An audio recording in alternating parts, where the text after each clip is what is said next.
हर हर महादेव नमस्ते मित्रों में दोस्तों, आज मैं एक बार फिर आप सभी शिव भक्तों के सामने मेरे चैनल श्याम सदाशिव में आप सभी का फिर से स्वागत करता हूं और आप सभी शिव भक्तों से आशा करता हूं कि आप सभी शिव भक्त फिट और स्वस्थ होंगे। मित्रों चलिए मित्रों, आज का विषय पशुपति व्रत के बारे में जानकारी। पशुपति व्रत कितने होते हैं, पशुपति व्रत कैसे किए जाते हैं और अन्य कौन कौन सी जानकारियां हैं, कोई गलती तो नहीं हम कर रहे हैं, उन सब विषयों की जानकारी आज आपको इस वीडियो के माध्यम से मैं लेकर आया हूं, जो प्रदीप मिश्रा जी के कथा से निकाला हुआ निचोड़ में आप सभी को बताने वाला हूं, सभी जानकारी देने वाला हूं। मित्रों तो चलिए मित्रों, जानकारी देने से पहले मैं आप सभी शिव भक्तों से निवेदन और प्रार्थना करूंगा कि अगर आप मेरे चैनल पर पहली बार आए हो, मेरे इस चैनल श्याम सदाशिव को अवश्य सब्सक्राइब कर लीजिए मित्रों और बेल आइकन को जरूर दबाइए मित्रों। और अगर ये वीडियो आपको अच्छा लगे तो इसको एक लाइक तो बनता है मित्रों, और आपको इस वीडियो को ज़्यादा से ज़्यादा लोगों तक शेयर करना है मित्रों, क्योंकि कई माताओं बहनों की ये समस्या होती है, जानकारी नहीं, उनको अधूरी जानकारी रहती है कि पशुपति व्रत क्या है, कैसे क्या करना है, कब उद्यापन क्या कैसे, ये बहुत सी जानकारियाँ उनको नहीं रहती। तो आप अगर इन सब इस वीडियो को शेयर करेंगे तो उन तक ये जानकारी अवश्य पहुँचेगी मित्रों। चलिए मित्रों, ज़्यादा समय ना आपका लेते हुए चलते हैं, जानते हैं पशुपति व्रत की विधि विधान। एक होता है पशुपति व्रत। मित्रों गौर से सुनना है आपको, इसको ध्यान से पूरा वीडियो। एक पशुपात्यास्त्र होता है और एक पशुपति व्रत होता है। पशुपति व्रत का वर्णन देवाधिदेव महादेव की ये पवित्र कथा पशुपति व्रत का वर्णन करती है। आप लोग तो करे हुए हैं व्रत, लेकिन फिर भी गलती ना हो उसके स्मरण में रहे। पशुपति व्रत का महत्व, ये जितने भी पत्र आप लोग करते हो, जानते हो, तो उसका महत्व आपने कई लोगों ने कमेंट्स में पूछा है, माताओं ने, कि हमने पशुपति व्रत करा, उसका फल क्या हुआ, हमने पशुपति व्रत कैसे करा, उसका क्या है, मेरी गलती तो नहीं हो रही। तो मेरे कई कमेंट्स आए। तो उसका करने का तरीका है मित्रों, कढ़ैया में प्रसाद बनाओ, किसी भी पात्र में प्रसाद बनाओ मित्रों, प्रसाद बनाओ, तो उसका बनाने का भी तरीका है मित्रों। प्रसाद जितना भी बनाओ आप, उतना आपको मंदिर में ले जाना ही है।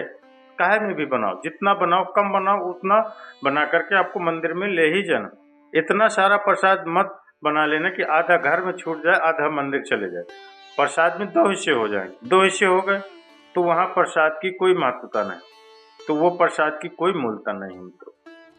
माताओं बहनों गौर से सुनना है, आपको समझना है इस विषय को।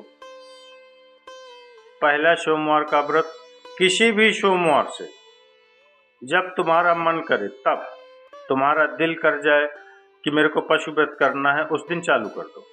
कितने व्रत होते हैं महाराज, जम के बोलिए? 5 व्रत होते हैं। कितने दिए लगते हैं? 6। प्रसाद के कितने हिस्से होते हैं? 3। प्रसाद बाजार से खरीदा जाता है क्या?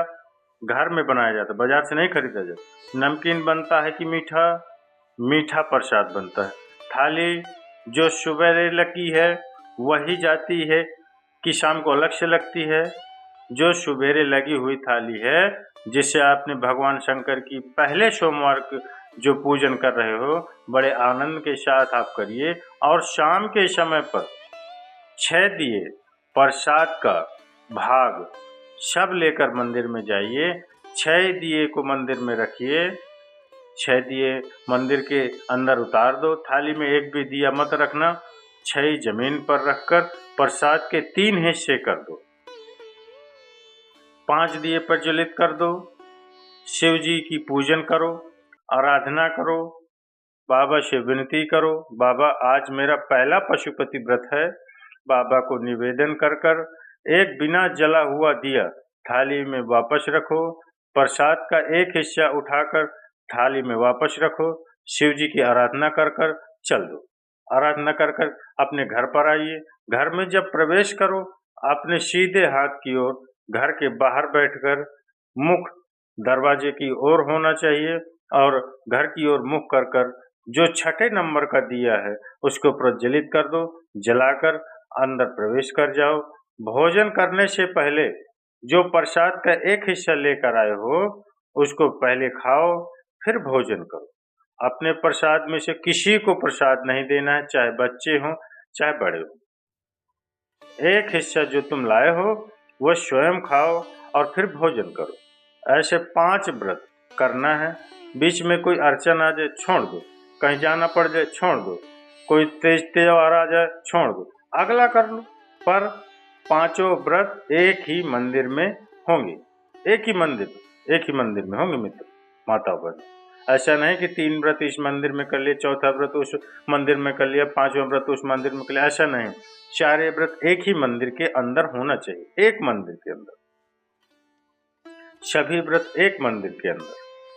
और जब 5वां व्रत तुम्हारा पूर्ण हो तब बाबा देवाधिदेव महादेव को एक श्रीफल भेंट समर्पित करते हुए 108 चावल का दाना या फूल की पंखड़ी या बेलपत्र आदि जो भी आप समर्पित करना चाहें, बाबा को धीरे धीरे समर्पित कर कर बाबा से विनती करो, बाबा मैंने पशु व्रत करा है, मेरे व्रत को स्वीकार करना बाबा, आप इस व्रत को स्वीकार कर कर मुझे फल देना, अपने घर पर आकर दिया जलाकर अंदर प्रवेश करना, मेरा पशुपतिनाथ आपकी झोली खुशियों से जरूर भरेगा, ये निश्चित है।